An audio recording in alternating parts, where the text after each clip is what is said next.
Premature ejaculation வீடியோவில் பார்த்தீங்கன்னா நிறைய பேர் வந்து மெசேஜ் பண்ணி எனக்கு இந்த மாதிரி பிரச்சனை இருக்குது அந்த மாதிரி பிரச்சனைன்னு சொல்லி ஆளாளுக்கு ஒரு சஜஷன் கேட்டிருக்கீங்க. ஆனால் என்னன்னு கேட்டிங்கன்னா இது எல்லாமே கேட்குறவங்க எல்லாமே பார்த்தீங்கன்னா ஒரு பயத்தினால தான் கேட்குறாங்க. இந்த பயம்தான் இந்த பிரச்சனைக்கான முதல் காரணமே, வேற எதுவுமே கிடையாது. திரும்ப திரும்ப சொல்றது பயப்படாதீங்க, பயந்துட்டே இருக்காதீங்க, என்ன ஆகுமோ நமக்கு அப்படியா இப்படியான்னு சொல்லி நீங்களா ஓவர் திங்கிங் பண்ணாதீங்க.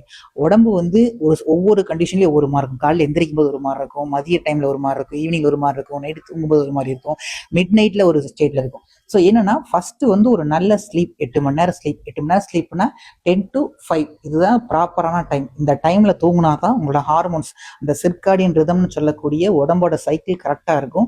அந்த மிட் நைட்ல ஒரு 1 o'clock மேலே தான் நம்ம உடம்புல இருக்கிற எல்லா ஹார்மோன்ஸுமே செக்ரீஷன் பீக்ல வரும். வந்துட்டு நமக்கு ஏர்லி மார்னிங் பார்த்தீங்கன்னா அந்த லெவல் குறையாங்க. அதனால தான் எப்பவுமே தைராய்ட் டெஸ்ட்ல பார்த்தீங்கன்னா விடிய காலில் வெறுவை சொல்லி சொல்லுவோம். அப்போ தான் நமக்கு ரேஷியோ கரெக்டாக தெரியும் அப்படிங்கிற ரேஞ்ச்.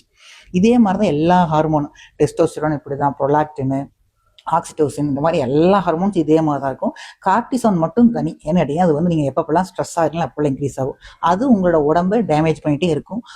நீங்கள் ஸ்ட்ரெஸ் ஆக உங்கள் பாடி வந்து ரொம்ப டைட்டாக மாறும், உங்கள் மசில்ஸ் வந்து ரொம்ப டைட் ஆகும். அப்போ என்ன ஆகுன்னா உங்களோட மசில்ஸோட ஃப்ளெக்சிபிலிட்டி குறைய ஆரம்பிக்கும். ஸோ மசில்ஸோட ஃப்ளெக்சிபிலிட்டி குறைஞ்சாலும் உங்களுக்கு டெஸ்டோஸ்டெரான் லெவல் குறையும். இப்படி குறையும் போது உங்களுக்கு அது ப்ரீமெச்சூர் எஜாகுலேஷனாவோ எரெக்டல் டிஸ்ஃபங்க்ஷனாவோ இருக்கும். ஸோ இதுக்கு என்னன்னா சிம்பிள், ஸ்ட்ரெஸ்ஸை குறைங்க, பயத்தை குறைங்க, ரிலாக்ஸாக இருங்க.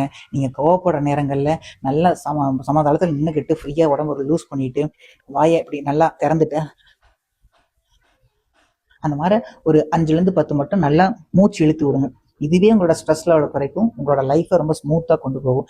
தேவையில்லாத உங்களோட செக்ஷுவல் லைஃப் பற்றின பயத்தை தவிருங்க. அதுதான் உங்களோட முக்கியமான கீ இன்கிரியன்ட்.